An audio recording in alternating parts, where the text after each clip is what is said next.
Judge Warren Blackwell humiliates rookie lawyer Emily Carter in court, laughing as he shuts down her every argument. Her client, Derek Owens, faces 25 years for arson, and everyone, including her own firm, tells her the case is a lost cause. But when Emily uncovers missing evidence and a dangerous conspiracy tied to the corrupt judge himself, she becomes the next target. With her career and life on the line, she has one chance to expose the truth before it's too late. Before we start, buckle up, get ready, and subscribe for a special surprise tomorrow.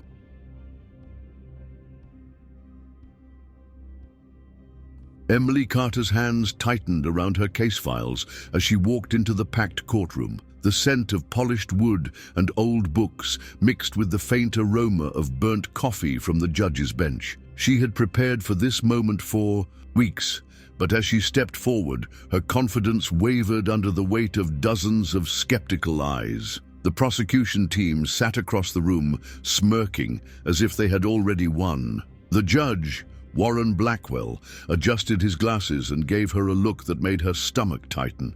"This should be quick," he muttered, flipping through a folder before glaring down at her. "You may proceed, Miss Carter." Emily took a breath and stood straighter. "Your Honor, my client, Derek Owens, is being accused of arson without solid evidence. The case against him is circumstantial, and I intend to prove—" Blackwell let out an exaggerated sigh. "Ms. Carter, let me save you some time. Your client was caught on security footage near the scene. His fingerprints were found on an accelerant. He had motive, publicly arguing with the building's owner just days before the fire." He leaned forward, his tone condescending. "Tell me, counselor, how exactly do you plan to argue against facts?" A murmur rippled through the courtroom. Emily's cheeks burned, but she refused to shrink under the pressure. "I'd like to request that the full security footage from that night be submitted into evidence. The prosecution has only provided a partial recording." Ethan Graves, the lead prosecutor, chuckled, adjusting his tie. "Come on, Carter. Are we really going to waste time on this? The footage is clear. Your client was there. That doesn't mean he started the fire." Emily shot back. "A full recording might show other individuals in the vicinity. I find it curious that we only have a portion." Judge Blackwell's jaw twitched. He drummed his fingers against his desk before shaking his head. "Denied. The evidence already submitted is sufficient." Emily opened her mouth in protest, but the gavel came down with a sharp crack. "We're not here to entertain conspiracy theories, Ms. Carter. If you want to be taken seriously, bring something real." Laughter rippled through the prosecutor's table, and Emily's stomach sank. She forced herself to remain composed, but inside, frustration boiled. This judge had already decided Derek was guilty, and no amount of logic was going to change. That Derek sat beside her, shoulders tense, his hands clasped together as if holding himself back. "Told you," he whispered. "Doesn't matter what's true. They made up their minds already." Emily clenched her jaw. She wasn't going to let this case be a formality. If the judge wanted real evidence, she'd find it. As the court adjourned, she gathered her files and shot a glance at the prosecution's table. Graves smirked at her, smug in his assumed victory. But he didn't know Emily Carter. She wasn't walking away from this fight. Not yet. Emily stormed out of the courtroom, her heels clicking hard against the marble floor. The laughter from the prosecution's table still rang in her ears. Judge Blackwell had dismissed her without a second thought, making a mockery of her defense in front of everyone. But it wasn't just about her pride. Derek's life was on the line, and no one seemed to care. She caught up with him as they exited the courthouse. Derek's shoulders were hunched, his face tight with frustration. "I told you," he muttered, staring straight ahead. "They're not trying to hear the truth. They want a conviction." Emily stopped, forcing him to meet her eyes. "That doesn't mean we stop fighting. There's something off about this case, Derek. That missing footage, someone's hiding something." Derek let out a humorless chuckle. "Yeah? And what exactly do you think you're going to find? That whole damn courtroom is bought and paid for. You really think one missing tape is going to change that?" Emily hesitated, but only for a moment. "I don't know yet. But I do know they're too eager to shut me down. That means I'm asking the right questions. Derek exhaled sharply, rubbing a hand over his face. Look, you seem like a good person, but you're new to this. You don't understand how deep this goes. There's people out there who don't want this case looked at too closely. Emily narrowed her eyes. Who? Judge Blackwell. Hesitated. Graves. I don't know Someone else. names, but I know the type. Powerful people who don't play fair.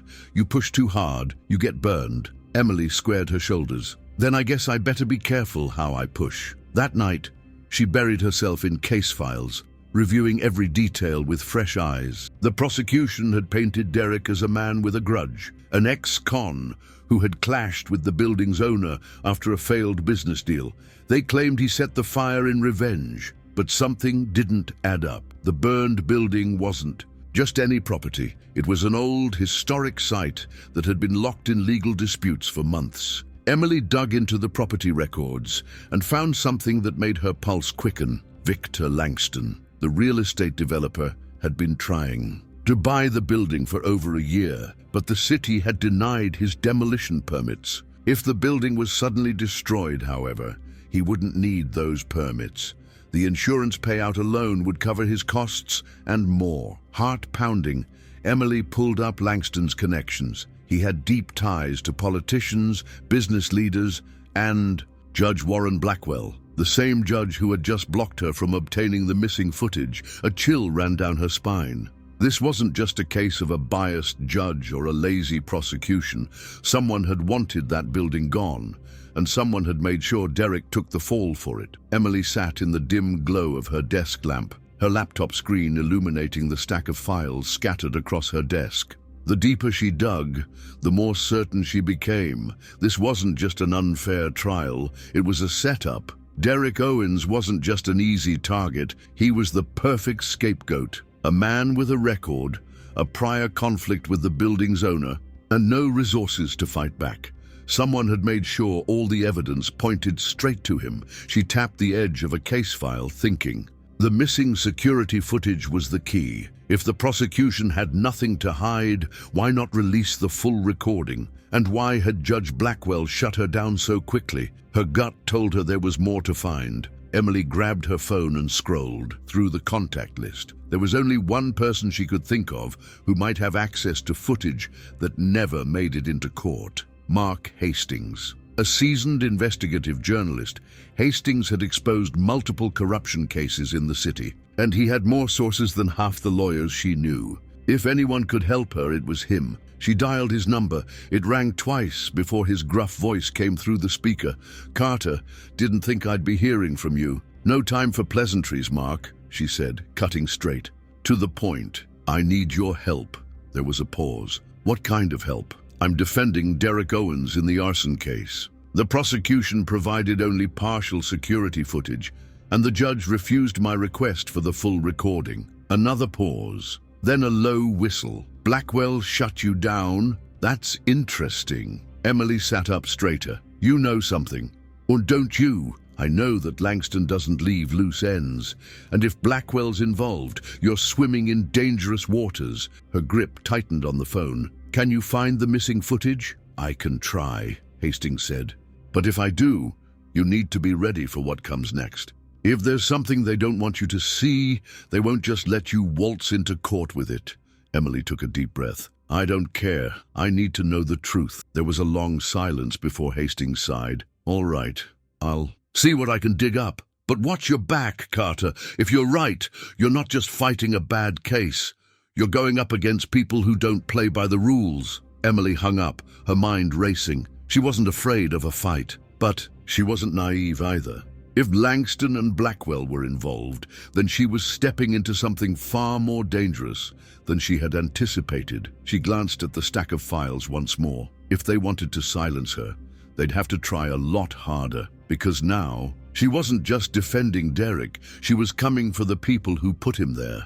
Emily's stomach was in knots as she sat across from Derek in the cramped holding room at the county jail. The thick glass between them reflected her own tense expression, but Derek looked resigned, like a man who had already accepted his fate. "I found something," she said, gripping the phone on her side of the partition. "The building Owner Langston. He had financial motive. The fire cleared the way for his development plans, and the judge who's been shutting me down, he has ties to Langston. Derek exhaled sharply, shaking his head. And what do you think that means? Emily leaned forward, voice low. It means you were set up. Derek let out a humorless laugh. I know that. Emily's fingers curled around the phone. Then why didn't you tell me? If you knew, why didn't you say anything? He glanced at the security camera in the corner before turning his gaze back to her. Because it wouldn't matter. This isn't just about me. There are people in power who don't want this case opened. If I start talking, I put myself and a lot of other people in danger. Emily's pulse quickened. Other people? Derek didn't respond right away. He looked at her with something close to pity. Carter, you're playing with fire. You think this is just a rigged case? It's bigger than that. People disappear when they start asking the wrong questions. She swallowed hard, her throat dry. She wasn't stupid. She knew powerful men protected their interests by any means necessary. But this wasn't some nameless case. This was her case, her client. And if Derek was too scared to talk, that meant there was something damning at the heart of this conspiracy. I don't care, she said finally, her voice steady. I'm not backing down. Derek studied her for a long moment. Then finally he sighed. There's a guy named Clarence Red. He used to do security for one of Langston's companies. He's homeless now, but he was there that night. Said he saw something. I don't know if he's still around, but if you find him, maybe he can tell you what really happened. Emily's grip on the phone tightened. A witness, one that wasn't in any police report. Where can I find him? Derek hesitated, then gave her an address, an abandoned lot near the train station where Red was known to sleep. Emily nodded. I'll find him. Derek let out a small, tired laugh. You're really not afraid, huh? Emily met his gaze, determination burning in her chest. I don't have time to be afraid. She hung up the phone, grabbed her coat, and walked out of the jail with a new mission. If Clarence Red had seen something that night, then she needed to get to him before someone else did. Because now, she wasn't just chasing justice. She was racing against the people who wanted the truth buried forever. The cold night air bit at Emily's skin as she stepped onto the cracked pavement near the train station. The abandoned lot Derek had mentioned was exactly what she expected. Scattered trash, rusted-out cars, and the faint scent of smoke lingering in the damp air. She pulled her coat tighter around her and scanned the area. A few makeshift tents and sleeping bags were tucked beneath an old overpass where small fires flickered for warmth. Somewhere among them was Clarence Red, the man who might hold the key to Derek's freedom. Emily hesitated for only a moment before stepping forward. She knew how to talk to witnesses, but approaching a man who had been living on the streets, who was probably terrified of anyone asking questions, required a different kind of finesse. "Excuse me," she called, her voice firm but not threatening. "I'm looking for someone, Clarence Red." The men huddled around the fire exchanged wary glances. No one spoke. Emily took a careful step closer. "I'm not with the police. I'm a lawyer. I just need to ask him about the night of the fire." At that, one of the older men, his face lined with years of hardship, gave her a slow once-over. Then he nodded toward a darkened alley between two crumbling buildings. "Red stays down there, if he ain't gone already." Emily thanked him and made her way toward the alley, her heels clicking against the pavement. She stopped just outside the entrance, peering into the shadows. "Mr. Red," she called, keeping her tone calm. "I'm here to help." A rustling sound came from the far end of the alley, followed by a low, gruff voice. "Ain't no help for people like me." Emily took a slow step forward. A figure shifted against the wall, a thin man, wrapped in layers of ragged clothing, his face partially hidden under a hood. "I think you saw something," Emily said carefully. "The night of the fire, the one they're putting Derek Owens away for." Red let out a dry laugh. "Saw plenty of things. Doesn't mean I want to talk about them." She knelt slightly, trying to meet his eyes. "Derek didn't do it. You know that, don't you?" His fingers twitched, as if he wanted to light a cigarette but didn't have one. "Doesn't matter. That's not how this city works." Emily's heart pounded. "It matters to me." And it matters to Derek. If you saw something, I need to know. For a long moment he was silent. Then finally he muttered, I saw two guys go in before the fire started. They weren't cops, but they weren't street either. One of them was wearing a suit. Emily's breath caught. A suit? That wasn't just some random arsonist. Do you remember what they looked like? She pressed. Red swallowed hard, then glanced nervously toward the street. I remember enough to know I need to get out of here. Then, without another word, he turned. She ran after him. Her boots pounded against the wet pavement as she chased Clarence Red through the dark alley, dodging piles of debris and broken glass. He was fast for someone living on the streets, but fear was the real force driving him forward. He wasn't just running away from her. He was running for his life. Clarence! Stop! She called. But he only picked up speed. They burst onto a main street where flickering streetlights barely pushed back the night. Red veered left, slipping between two parked cars, but Emily caught up, grabbing his sleeve. He jerked away, nearly knocking her to the ground. You don't get it. His voice was raw with panic. I can't talk to you. Emily steadied herself, breathing hard. You already did. Red's face twisted with fear. His eyes darted around as if expecting someone to step out of the shadows and silence him for good. Listen to me, Emily said, keeping her voice steady. Derek Owens is going away for something he didn't do. If you know who really started that fire, you can save his life. Red shook his head violently. You don't get it, lady. The people who did this, they don't leave loose ends. Emily clenched her fists. You saw something. You saw someone. And now they've got you scared enough to sleep in alleys, looking over your shoulder every second. She took a slow step forward. I can protect you, Red, but I need you to trust me. He let out a shaky breath. Trust? That's funny. His hands twitched at his sides. I trusted a guy once. Got me beaten so bad I still can't sleep without hearing my ribs crack. Emily felt her pulse quicken. What guy? Red hesitated. Then, in a whisper, he said, Langston's men. Emily's stomach dropped. You mean? The sharp screech of tires cut her off. A black SUV rounded the corner too fast, headlights bouncing against the buildings. Red froze for half a second, then bolted. Emily turned just as the SUV's windows rolled down. She barely caught the gleam of metal before gunshots shattered the night. She dove behind a dumpster as bullets tore through the air, sparks flying off a nearby street sign. Red screamed, stumbling forward. His hands clutched his side, blood spreading between his fingers. Emily's heart slammed against her ribs. Clarence! The SUV's engine roared as it sped off, leaving tire marks on the pavement. Emily scrambled toward Red, grabbing his shoulders. Stay with me! She pleaded. His breathing was ragged. Blood dripped from the corner of his mouth as he clutched her sleeve. He coughed, his body trembling. Don't! His grip slackened. His head lolled to the side. Emily pressed her, fingers to his throat, searching for a pulse. There was none. Clarence Red was dead. Emily's hands were slick with blood as she knelt beside Clarence Red's lifeless body. The metallic scent clung to the air, mixing with the acrid burn of gunpowder. Her breath came in short gasps, her heart pounding so loudly she could barely think. Someone had just been murdered right in front of her. Shaking, she scrambled for her phone and dialed 911. The line rang once before the dispatcher picked up. There's been a shooting, she said, forcing her voice to stay steady. A man is down. I need an ambulance on... Her voice faltered as she realized the truth. There was no need for an ambulance. Clarence was already gone. She swallowed the lump in her throat. I need to report a murder. The dispatcher started asking questions, but Emily barely heard them. Her mind raced. The SUV, the gunshots, the way Clarence had panicked right before they came. This wasn't random. Someone had been watching them. She looked around, her skin crawling. The street was empty now, eerily silent. No witnesses. No one coming to help, just like they planned. Ma'am, I need your location, the dispatcher repeated.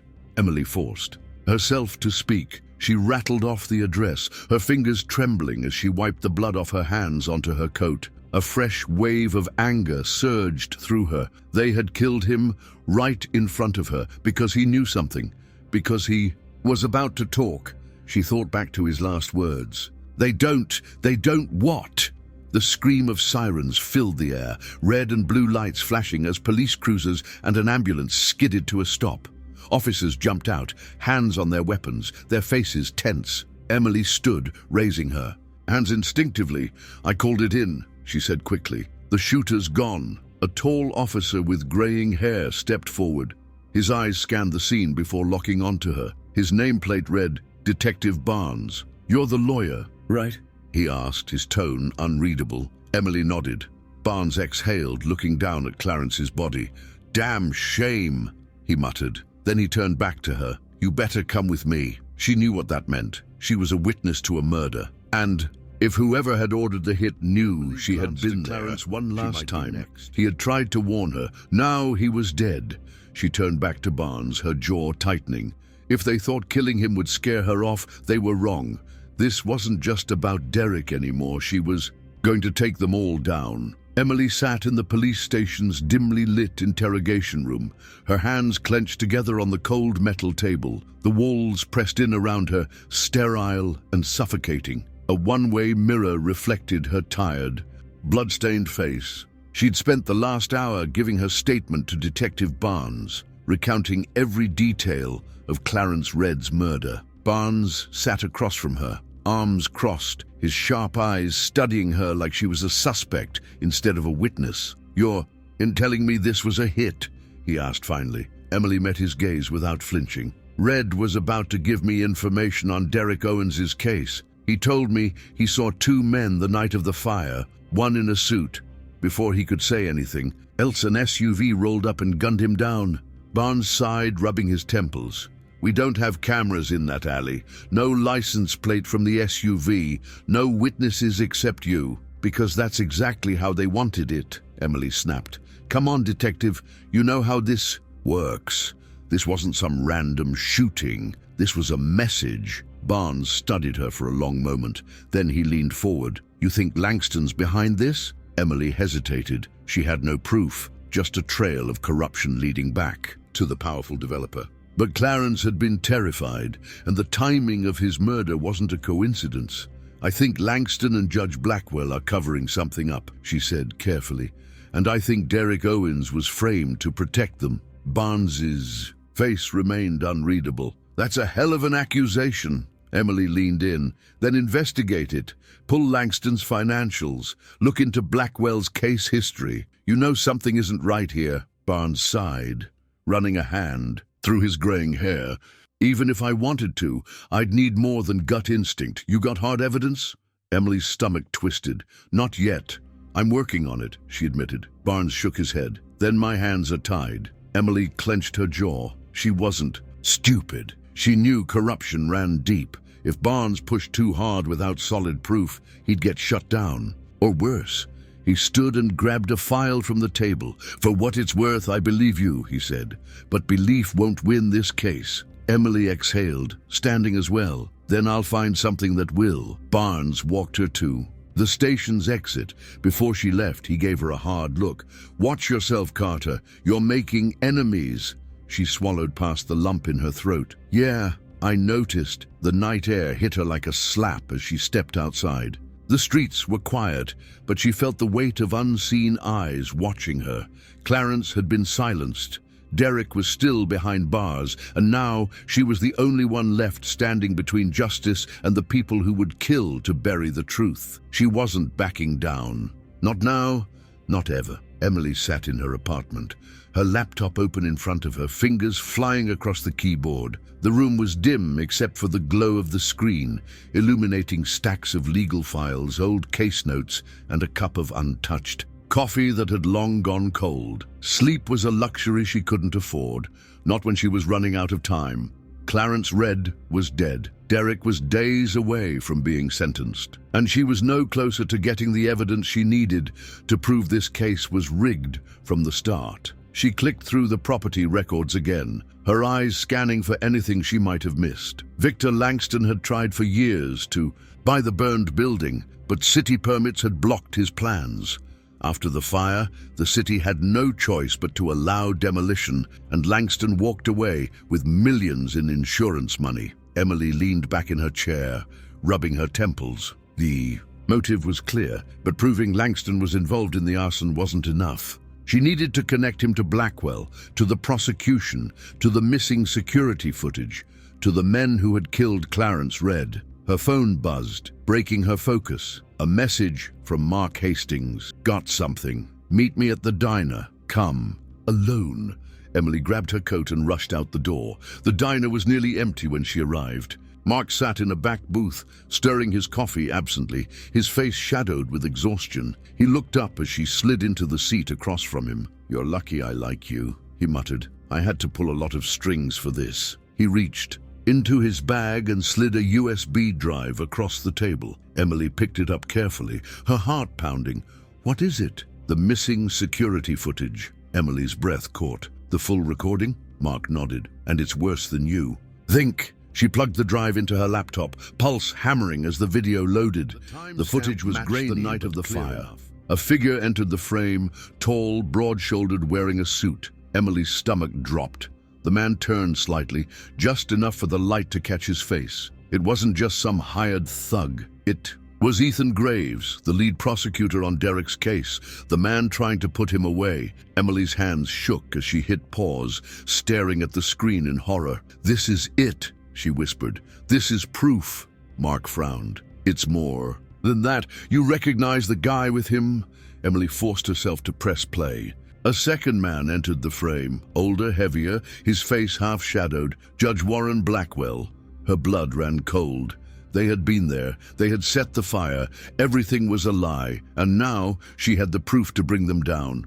Emily gripped the laptop as if it might disappear. The proof was right in front of her, burning like a neon sign. Judge Warren Blackwell and prosecutor Ethan Graves, two men who were supposed to uphold justice, had been at the scene of the fire. They weren't just covering up corruption. They were the criminals. Mark leaned forward, his voice low. "You realize what this means, right?" Emily barely heard him over the pounding in her ears. "It means Derek was framed by the very people who were supposed to put him on trial." She exhaled sharply, fingers tightening on the edge of the table.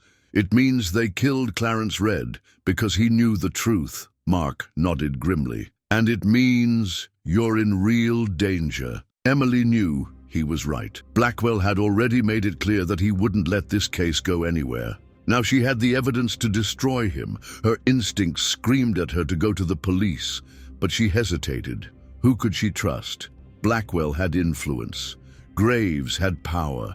If they had been operating this openly, how many others were part of it? If she handed over the footage too soon, it might disappear before anything could be done. She needed to be smart. "We have to go public," she said. "If we just send this to the cops, it could get buried." Mark frowned. "You have a plan?" Emily swallowed hard. "Yeah, but it's risky." She pulled out her phone and scrolled through her contacts until she found the number she was looking for. Detective Barnes. He had warned her that she was making enemies, but she had seen something in his eyes. A frustration, a reluctance about the way things worked. She dialed. The line rang twice before he answered. "Carter, I need to see you," she said, quickly. "I have something. Something that will blow this case wide open." A pause. Then Barnes sighed. "Meet me at my office in an hour." She hung up and turned back to Mark. "I need backup. If something happens to me, you have to release this footage yourself." Mark's eyes darkened. "You're serious? They killed Red to cover their tracks. What do you think they'll do to me?" Mark exhaled sharply, then nodded. "Fine, but if this goes bad, you better hope you have a way out." Emily gathered her things and headed for the door. Every step felt heavier, the weight of what she was about to do pressing down on her. This wasn't just about Derek anymore. This was about tearing down the entire system of corruption that had let this happen. As she stepped into the cold night, she glanced over her shoulder, paranoia creeping in. She had the truth, but would she live long enough to deliver it? Emily drove to the police station, gripping the steering wheel so tightly her knuckles turned white. Her mind raced with possibilities. Barnes could be trustworthy, or he could be another cog in the system protecting Blackwell and Graves. But she had no choice. She needed someone with authority to move this case forward before they buried her. Along with the evidence, the streets were eerily quiet when she pulled up to the station. She hesitated before stepping out, scanning the area. No black SUVs, no suspicious figures lingering in the shadows, but that didn't mean she wasn't being watched. Inside, Barnes was waiting. He stood near his desk, arms crossed, his expression unreadable. "You said you had something big," he said, closing the door behind her. "Tell me it's worth the risk of meeting like this." Emily wasted no time. She pulled out her laptop, plugged in the USB, and hit play. Barnes leaned forward, his jaw tightening as the grainy footage played. Blackwell and Graves standing near the building the night of the fire. The timestamp matched perfectly. The camera caught them speaking before the flames erupted in the background. Barnes cursed under his breath. "Jesus Christ." Emily turned to him, her pulse pounding. "This is enough to blow the case open, right?" "Enough to prove Derek was set up." Barnes didn't answer right away. He rubbed his face, staring at the screen as if trying to absorb the weight of what he was seeing. Finally, he exhaled sharply. "If this gets out, it won't just take." And down Graves and Blackwell. Langston's in deep too. Hell, there could be half a dozen others mixed up. Emily pressed. "We go through the right channels. They'll bury it before it ever sees the light of day." Barnes nodded, but his face was grim. "We can't just submit this as evidence in court. The moment they get wind of it, they'll come after you. Hard." "I know," Emily admitted. "That's why I'm making this public. If everyone sees it at once, they can't make it disappear." Barnes let out a slow breath. "You're really going all in on this, huh?" She met his gaze. "There's no other choice." Before he could respond, his desk phone rang. He grabbed it, frowning. "Barnes." Emily watched as his face changed. His shoulders tensed, his eyes flicked to her. Then he set the phone down. "Carter, we have a problem." Her stomach dropped. "What?" Barnes hesitated, then said two words that sent ice through her veins. "Derek's gone." Emily's heart slammed against her ribs. "Gone? What do you mean gone?" "Prison transport. He was being moved to another facility." Barnes ran, a hand through his hair, his face dark. "The van never made it." Emily's blood ran cold. This wasn't a coincidence. Someone knew what was coming. And they were cleaning up loose ends. Emily's pulse pounded as she gripped the edge of Barnes's desk.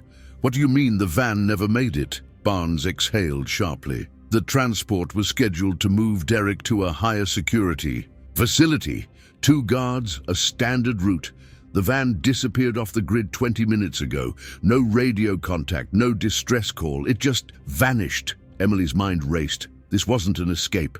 This was a hit. "They're trying to kill him," she whispered. Barnes nodded grimly. "Or they already have." The thought made her stomach churn, but she shoved the fear down. "We don't have time to wait for an investigation.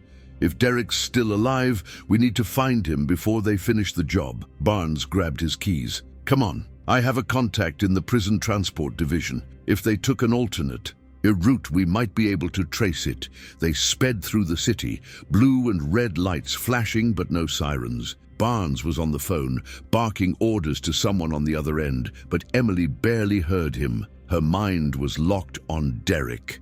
If they had gone to this length to silence Red, there was no way they were letting Derek live. 20 minutes later, they reached an abandoned industrial area on the outskirts of town. The gravel crunched under the tires as Barnes slowed the car. Up ahead, the prison transport van sat in the middle of the road, its headlights still on. Emily's breath hitched. "That's it." Barnes pulled his gun as they stepped out. "Stay behind me." Emily ignored him, her legs moving before she could think. The driver's side door was open. A guard slumped over the wheel, blood pooling beneath him. She wrenched open the back doors. The second guard lay face down, a bullet hole in the back of his head. But Derek was still inside, hands zip-tied, barely conscious.